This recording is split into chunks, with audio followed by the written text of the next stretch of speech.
Hi folks, welcome back to Retirement Roadmap with MasterPlan Retirement Consultants. My name is Evan, and with me as always, retirement planner Mark Fricks. We like to think of ourselves as rational people, but our actions can often prove the opposite. Even with education, training, and experience, investors still make financial decisions that can go against their best interests. When a person is investing with their own accounts, they have unavoidably tied emotion to that investment and its performance. Thus, every investing decision is anchored to an emotional response. Add in a timeline that is nearing retirement and the stakes continue to rise, not the least of which if you are in retirement and maybe even on a fixed income. Today, we'll be discussing the topic known as behavioral finance and how it can greatly affect your road to and through retirement and how we could possibly even improve our own investor behavior. Mark, to start out, I have a question for you. Have you ever encountered a client who could consider their own investments with a pragmatic and detached approach? Yes, they're few and far between. Okay. And basically the ones that are able to take emotion out, they seem to have a particular personality, but they also have a system. So we have a couple of clients that have a piece of their money that they invest on their own, and we kind of compete with them a little bit, right? But they have some kind of a system. And so I've got one that's a very smart guy, engineering background, also a pilot, and he's developed this whole system. He actually sat down and showed, I think you and I one time for about an hour and a half, the system, and I'm like, okay, I get it, but no system's perfect. And he did pretty well for a couple of years, and then last year during the bear market, he had to admit to me that he did not do as well as the market, and the market didn't do very well as well. So every system has its flaws, but he was one of the few that I remember that could take that emotion out of it. Although I think he did tell me one of the reasons he lost money was he did get a little emotional. He did panic a little bit on his system. And so that anytime that emotion gets into there, it's going to create bad decisions. Well, and even his, and again, this was kind of his little side project in retirement. It was even more on a day trading side of things, Almost, which requires a lot of attention. It's practically a full-time job. So yeah, it can be pretty intense. And then to be able to do that and remove the emotion, you need a system to just commit to in that sense. Yeah, because right? you're watching, the money you've earned. And let's say last year you made 20%, and then this year you start seeing it, fall. That's a reactionary trigger that makes you think, well, I made 20, now I'm losing what I made. What should I do? Do I follow the system? Because the system may not be working, although it probably is. But again, the emotion gets involved. Right. It's very difficult. Right. Well, that's perfect because it brings me to the first topic. I want to discuss several common behavioral mistakes that investors make so that we can be aware of them and point them out in our own lives and investing decision. And the first one is overreaction, which is the tendency to react to the extreme. For instance, if an investor would pull all of their money out of the market at the first sign of trouble. Right. And so first of all, just a little bit of background on this. These 5 areas are actually from research done by Dalbar Research over the last 50, 60 years. So this is not things that we pulled off of Google or made up or just our experiences, although we have confirmed that these are true. Okay, so this is some good stuff. This is some good research. It's very well grounded. And one of the things that Dalbar has come up with before we get into overreaction is the fact that based on their research, the average equity investor that manages their own money makes 1.9%. Okay, and so that's based on the fact of 2 emotions, right? Fear and greed. I love what Warren Buffett says. When's the best time to buy? When there's blood in the streets. Okay, and so, but that goes against our reactions. We may think that, and we might say that's a great idea. Very few people can do it. So, but getting into the overreaction, you're exactly right. It's basically just all or nothing. Okay, so. Give you an example. Back many years ago, there was a startup airline, and I think it was originally ValueJet, and I may be wrong, but the stock price was whatever it was, $20 a share or whatever. That was the plane that crashed in the Everglades in Florida, and the stock price immediately dropped to about 20% of what it was. Guess what everybody did? They sold. Okay. Guess what one friend of mine did? He bought every share he could buy. and he made a lot of money because ValueJet then became, I think, JetBlue, and then it was bought by Southwestern or whatever. And so he made a lot of money because he went against the opposite of the herd. And so we kind of see it in 2008 what happened. Or because of 2008. So let me backtrack. So we remember 2008. Over about a 2-year period, the market, S&P, lost 56%, okay? And so a lot of people stayed with that. You know, they stayed with it just long enough to where they sold at the bottom, okay? And there's actually more money left the market in 2009, 2010 than in the history of the stock market, okay? But because of 2008, 2009, people started overreacting in future years because they could remember, wow, I lost 40% of my 401k. The next time I see the market drop, I'm out. Well, I think the number is about the market gains for the year is typically 3 to 5 days. So if you're out of the market for the those 3 or 5 days, you're going to miss the returns for the whole year. And so overreaction is exactly what you said. It's seeing something happen, whether it be because you're watching your own stocks or bonds or whatever, or watching TV or whatever, and just like, hey, I'm out. You know, I see a sign of trouble, and everybody's predicting this, and you overreact. And that's again, that's number one on the hit list when it comes to emotions and the way people react to investing. Well, we see sometimes if a client is prone to overreaction, a small dip in one account or the market itself may make them question their entire investment strategy or even plan. Exactly. Yeah.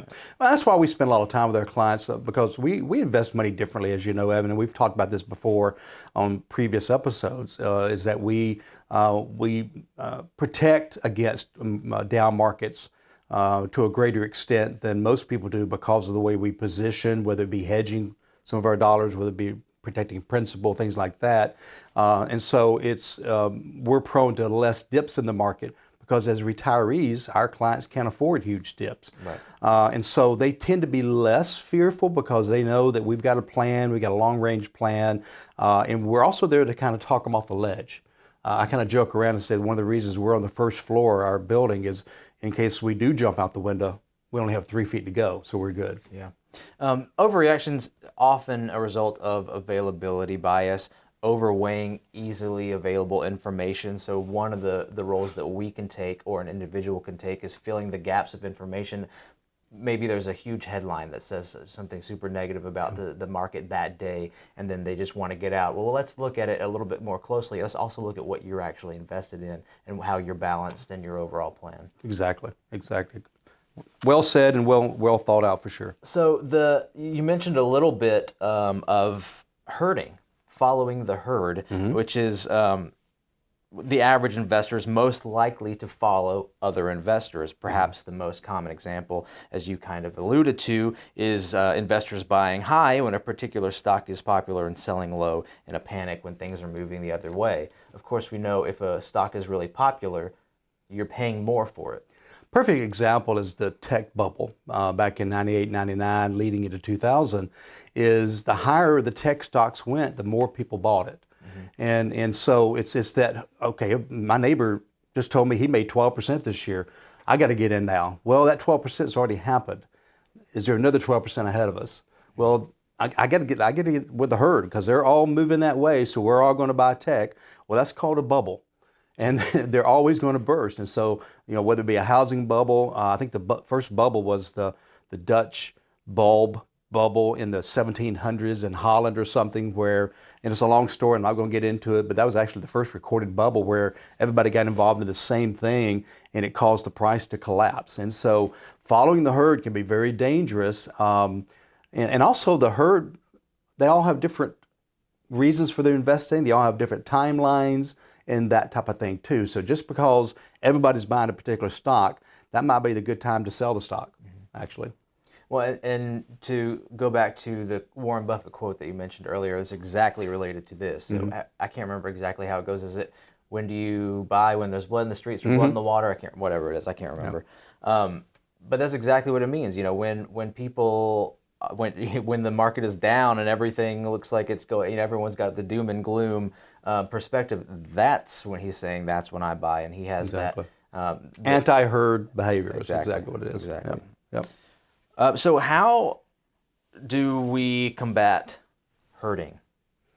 Well, so I'm always going to come back to this first, and that's to have somebody help you invest, okay? Because again, Evan and I, a lot of our job is talking people down. Again, most of our clients don't panic. We don't get 12 calls a day in a bad market, but we'll get maybe one or two emails a week. Hey, Mark, Evan, just want to make sure we're okay. We have a plan. We're good. That type of thing. I had a meeting last night with a couple. They've got a good amount of money with us, and they came to us just before the bear market. So they're down in some of their accounts, but some of their accounts they're not because we hedged and we protected. So they only have 39% of their money exposed to the market. So even if the market was down 20 and we're down 15, overall they're down about 8. And so I had to kind of explain to them, hey, this is what the market's been doing, this is what we've been doing, and then overall this is how you've done. And so it kind of helps them to understand. So I think the number one solution, again, and I'm not trying to say, hey, we can do a better job or whatever, but we don't have emotions in our clients' money. We have fiduciary responsibilities in our clients' money. And so it's less of a, now believe me, I don't want to lose money from my clients, okay? But we rarely, if ever, lose a client because of performance, because of, again, the way we teach some of this stuff here.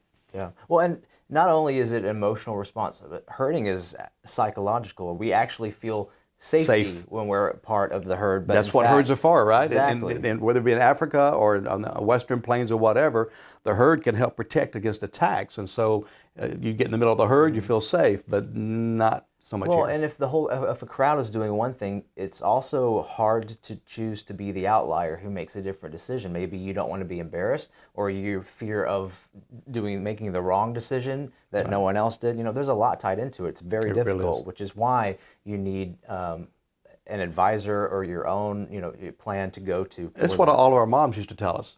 If all your friends jump off a cliff, are you going to jump off a cliff? Yeah. So I guess. And behavioral finance says yes, we probably will They jump probably off the will. cliff. Quick note, folks, I do want to remind you to check out our website, masterplanretire.com. There you can find multiple retirement resources, links to our videos and other episodes, things like that. Most important, though, there's a Schedule Now button where you can schedule your complimentary consultation with Mark, opportunity for you to discuss your own retirement, have some reports ran for you, things like that. Masterplanretire.com. Also, feel free to call us at the office, 770-980-9262.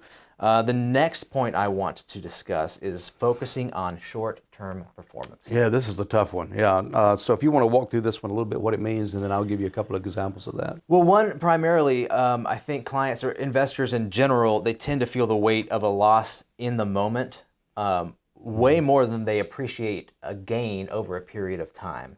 And so we see that often. And, I think we have a pretty good informed client base overall.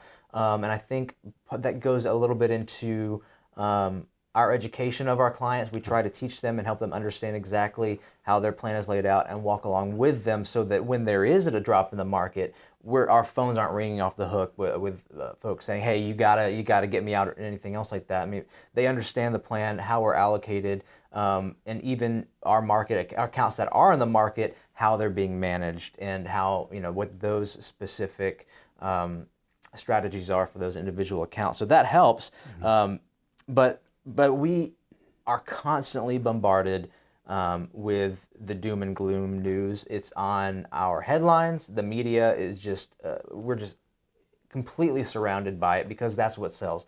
Doom sells. So when there's a nudge in the market or something, all of a sudden every headline is the worst possible outcome. This is the worst day that we've had in 10 years Yeah. or whatever it may be. Absolutely. And it's like you said it perfectly. Doom sells, bad news sells. I mean, when does CNN get the best ratings? When they're filming a war, right?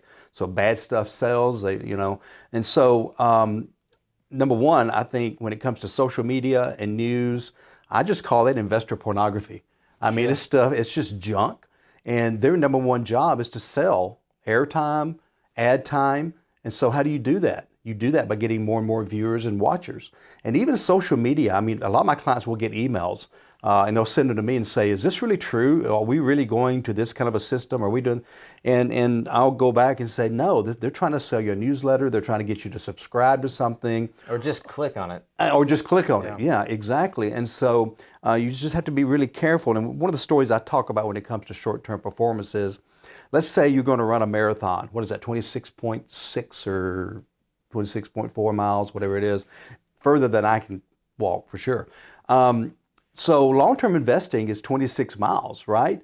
Don't start panicking after 20 feet. That's ridiculous. Okay, I'm behind already, and I've only gone 20 feet or 20 yards or whatever. So it is about the long term. And as I told our clients that I met with last night that were down a little bit, I said, the worst thing we can do is panic on short-term performance. It's kind of like standing in the line at the grocery store. So I'm in line, I'm waiting, and I want to get out of there. And I notice the line next to me is moving faster, and now it's down to 1 or 2 people. I switch lines. I get over there, and guess what happens? Some person comes out with 48 coupons and a checkbook. And so that line stalls, and the line I just left starts moving. So short-term performance is very dangerous because you start jumping from holding to holding, and then you miss out when that one recovers that you just left. And that, I think, is a great example of short-term performance. Well, we know that financial markets tend to reward patience as well. What does the market do? Is the market volatile short term? Absolutely, but what does it do over time? Over time, it grows. You can draw a squiggly line, but it's a squiggly line up. Right. So that's what you got to keep in mind. And that's one of the reasons, Evan, as you know, that when we start dividing up people's money, there's some, as I said earlier, protected principle. You can't lose. People love that in a bad market, right? But even in their at-risk money, we have some that are very short-term investments. So even if they go down, it may be a couple of percent. And so that's a bucket you can go to if you need money. The longer term investments may be down 10 or 15%, but we know next year they'll make 25 and 30%. So those are the ones you got to just say, hey, that's a 10-year type account. I'll wait another year or two. That's going to recover quicker than the other ones. So I think the way we diversify among different types of holdings really helps maintain or reduce the volatility. The next point is confirmation bias. So the tendency of people to favor information that confirms or strengthens their beliefs or values. And it's difficult to dislodge that once it's affirmed. So when you have a strongly held belief, it's easy to see validation everywhere. Like when you start looking at a certain type of car, all of a sudden you see it everywhere, and that's the only car you see. So the danger is people believe that they are making informed decisions when in fact their information is skewed by their own preconceptions. So for example, paying more attention to the facts that support your belief and not paying attention to contradictory information. And we see this in politics all the time on every side of the aisle. Absolutely. I thought of a great example. So somebody we loved very much, loved Fords. It didn't matter. He loved Fords. He was crazy about them.